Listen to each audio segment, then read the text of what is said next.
많은 사람들이 하나님의 나라를 오해합니다.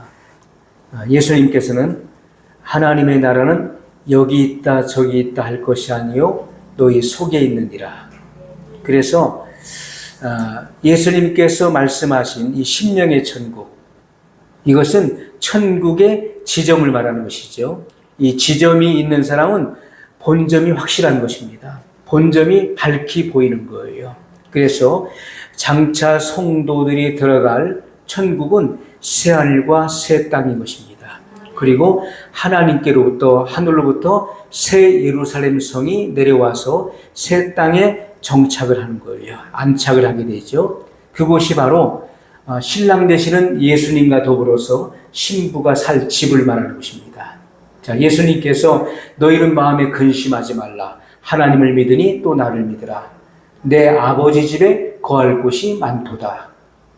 내가 너희를 위하여 처소를 예비하러 가노니 가서 처소를 예비하면 내가 다시 와서 너희를 내게로 영접하여 나 있는 곳에 있게 하리라 말씀하셨어요. 자, 예수님께서 처소를 예비하러 가신다. 성도들이 살 집을 예비하기 위하여 가신다라고 말씀했어요. 그곳이 바로 새 예루살렘인 것입니다. 그래서 성경에서 말씀하고 있는 천국은 바로 새 예루살렘을 말하는 것이고 새하늘과 새 땅의 수도가 바로 새 예루살렘 성인 것입니다.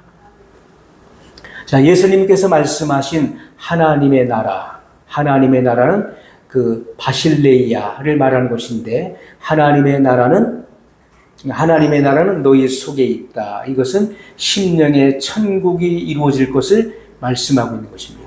자, 오늘 우리가 본문에서도 하나님의 나라는 먹는 것과 마시는 것이 아니요 오직 성령 안에서 의와 평강과 희락이라. 그래서 우리가 하나님의 나라, 예수님께서 말씀하시는 너희 속에 하나님의 나라가 있다 라고 말씀하시는 것은 이것은 우리 안에 이루어지는 하나님의 나라, 이것은 바로 주님의 통치, 다스림을 의미하는 것입니다. 그래서 하나님의 나라는 하나님의 말씀에 전적으로 순종하는 나라예요. 주님의 통치가 이루어지는 세계를 하나님의 나라라고 부르는 것입니다. 그래서 하나님의 나라가 이 심령에 임한 사람은 우리 안에 내주하시는 성령님께 그대로 복종하게 돼 있어요.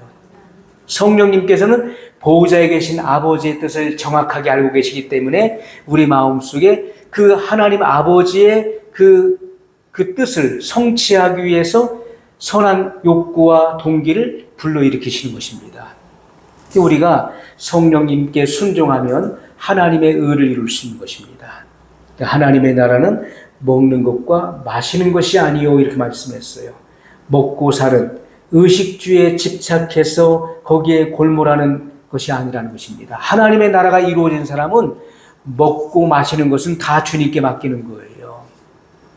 그래서 예수님께서 산상수훈을 통해서 너희는 무엇을 먹을까, 무엇을 마실까, 무엇을 입을까 염려하지 말라. 이는 다 이방인들이 구하는 것이라. 너희에게 있어야 될 것을, 너희가 쓸 것을 너희 천부께서 아시느니라 말씀했어요. 하나님 아버지께서 하나님의 자녀들의 모든 필요를 알고 계시는 거예요. 그러므로 너희는 먼저 그의 나라와 그의 의를 구하라. 그리하면 이 모든 것을 너희에게 더하시리라. 하나님의 나라, 이것은 주님의 통치, 주님의 다스림이 내 안에 이루어지기 위해서 기도하라는 말씀이에요. 그의 의를 구하라. 이것은 하나님의 뜻을 구하라는 것입니다. 나를 통해서 하나님의 뜻이 이루어지길 위해서 우리는 기도하라는 거예요. 그러면 이 모든 것 무엇입니까? 의식주. 모든 생활을 책임져 주시겠다고 하는 분명한 약속인 것입니다. 그래서 우리가 하나님의 나라는 먹는 것과 마시는 것이 아니에요. 오직 성령 안에서 의와 평강과 희락이라. 이것은 우리가 하나님의 나라가 이루어진 사람은 의와 평강과 희락을 성령 안에서 누리는 것입니다. 아무리 어려운 문제에 봉착해도 그것이 어렵게 느껴지지 않는 것입니다. 아무리 큰 문제와 맞닥뜨려진다 할지라도 그것이 두렵지 않은 거예요. 블레셋의 장수였었던 골리앗이 하나님의 이름을 회방했죠. 그리고 이스라엘의 군대를 비난했습니다. 그러나 그 누구도, 이스라엘 중에 그 누구도 골리앗을 대적할 사람이 없었던 거예요. 사울왕조차도 나설 엄두를 못 냈던 것입니다. 하지만 소년 다윗이 골리앗이 하나님을 조롱하는 것을 보고 그는 나갔습니다. 그리고 하나님을 의지하여 그 골리앗을 죽인 것이죠. 자, 다윗의 눈에는 그 문제가, 골리앗과 같은 거대한 문제가 큰 문제로 보이지 않았던 것입니다. 그것이 믿음이에요. 그것이 바로 성령으로 사는 사람인 것입니다. 성령의 내주가 있는 사람은 두렵지 않은 것입니다. 어떤 문제도 두렵지 않다. 아무리 큰 문제, 복잡한 문제가 내게 엄습해와도 그것이 결코 나를 억압할 수 없다는 것입니다. 그렇기 때문에 아무리 태산 같은 문제라 할지라도 그것이 낮아 보이는 거예요.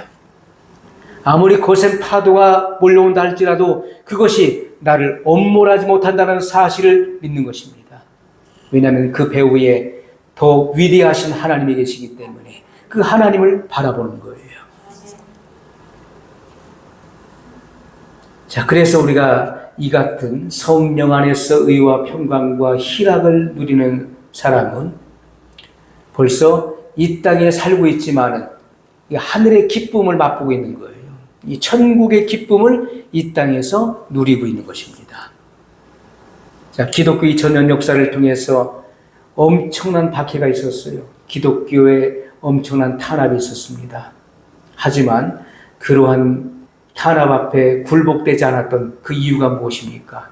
바로 하늘의 평강, 기쁨이 성도들의 중심 속에 있었기 때문에 그러한 것들을 능히 극복하고 돌파할 수 있었던 것이죠.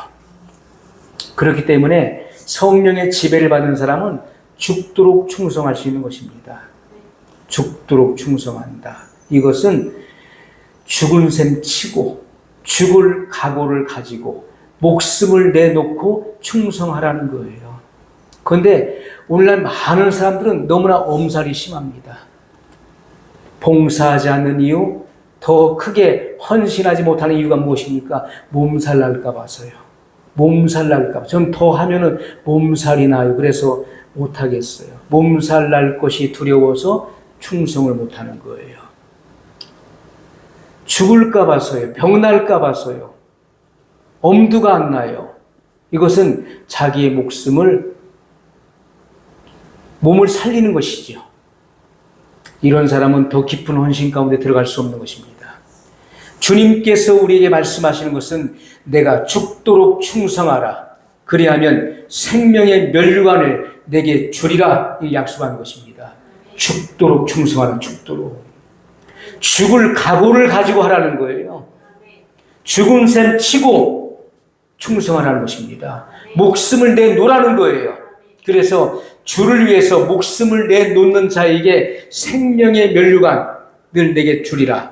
이것은 영원한 생명, 영생을 약속하고 있는 말씀인 것입니다. 몸을 살리는 사람은 이런 영원한 생명이 보장되어 있지 않다는 것입니다. 이것은 굉장히 중요한 말씀이에요. 물불을 가려서는 안 된다는 것입니다. 목숨을 내놓지 않으면 안 되는 거예요. 죽을 각오를 가지고 우리가 주님을 위해서 온갖 충성과 헌신을 다할 수 있어야 되는 것입니다. 초대교회 성도들은 이렇게 죽도록 충성을 했어요. 죽도록 충성했다. 그렇기 때문에 성령님께서 그들의 심령 가운데 이 놀라운 평강을 주신 것입니다. 하나님의 은혜가 항상 그 안에 머물러 있던 거예요. 강 같은 평화. 우리 과거에 내게 강 같은 평화, 이 찬양 참 많이 했습니다. 내게 강 같은 평화, 내게 강 같은 평화 넘치네. 이런 이 강 같은 평화는요, 강이 아주 잔잔하게 흐르지 않습니까? 굉장히 평화롭게 흘러요. 이것은 바로 하나님의 보호자로부터, 하나님의 자비의 보호자로부터 이러한 생명의 강수가 흐르는 것을 우리에게 연상시키는 것입니다. 하나님의 은혜의 보호자, 자비의 보호자로부터 생명의 강수가 발원하여서 성도들의 이 심령에까지 흐르는 거예요. 그렇기 때문에 이 같은 주님의 그 생명의 이 강과 같이 이런 평강이 넘친다는 것입니다. 하늘로부터 내리는 이 같은 능력과 평화가 있기 때문에 결코 두렵지 않다. 이것은 이론이 아닙니다. 머리로 하는 것은 얼마 못 가요. 금방 또 실족하고 맙니다. 시험에 들어요. 그러나 이것을 체험적으로 성령이 믿는 자 안에 오셔서 우리가 하나님의 자녀된 것을 친히 증거해 주시잖아요. 우리 영으로 더불어 증거해 주신다. 그러므로 확신으로 충만해 있는 것입니다. 자, 이것이 바로 열매인 것을 말씀하고 있어요. 자, 이 성령님의 내주하심 뿐만 아니라 우리가 1차의 은혜에서, 1차의 은혜는 우리가 거듭남이잖아요. 우리가 복음을 듣고 죄를 회개하고 그 복음 속에 계시되어 있는 예수 그리스도를 나의 주와 구주로 믿음으로 우리는 구원을 받게 되는 것입니다. 이게 하나님의 자녀가 되는 거예요. 그리고 성도들의 신앙이 성장하기 시작하는 것입니다. 이렇게 거듭난 모든 성도들은 2차의 은혜인 성령 세례를 사모해야 돼요. 예수님께서 제자들에게 말씀하셨던 것처럼 너희는 예루살렘을 떠나지 말고 내게 들은 바 아버지의 약속하신 것을 기다리라 말씀하셨어요. 성령을 기다리라. 성령의 약속을 주셨잖아요. 그래서 120문도가 그 안에는 예수님의 모친 마리아와 예수님의 육신의 형제들도 있었습니다. 거기에는 12사도도, 11사도가 포함되어 있었죠. 자, 이렇게 그들이 하나님 그 성령을 사모하고 기다렸습니다. 기도하고 기다렸어요. 오순절날에 성령이 강림하셨어요. 이 성령 세례를 받음으로 이 폭발적인 그런 권능이 임하게 된 것입니다. 그래서 아무리 연약하고 부족한 자라 할지라도 이 성령의 능력을 받게 되면, 성령 세례는 위로부터 능력의 입히움이라고 표현하는 거예요. 너희는 위로부터 능력의 입히움을 받을 때까지 이성에 유하라 이렇게 말씀하고 있잖아요. 그래서 사도행전 1장 8절에 보면 오직 성령이 너희에게 임하시면 너희가 권능을 받고 예루살렘과 온 유대와 사마리아와 땅끝까지 이르러 내 증인이 되리라 하시니라. 자, 오직 성령이 너희에게 임하시면 너희가 권능을 받는다. 권능을 받게 된다. 그래서 성령 세례를 받은 사람은 그 안에 권능이 있는 것입니다. 권능이 그 안에 있는 것이다. 그래서 우리가 평소에는 이렇게 잔잔하게 지낸다 할지라도 일이 주어졌을 때, 사명이 주어지거나 어떤 하나님의 일을 수행할 때는 현저한 능력이 발휘되는 것입니다. 왜냐하면 그 안에 능력이 주어져 있기 때문에 그런 것입니다. 그래서 세상적으로 봤을 때는 보잘것 없어 보이고 연약해 보인다 할지라도, 무식해 보인다 할지라도, 무식한 자라 할지라도 하나님의 일을 할 때는 이 초월적인 그런 능력이 발휘되는 것입니다. 이것은 인간의 능력이 아니라 하나님의 능력이기 때문에 그런 것입니다.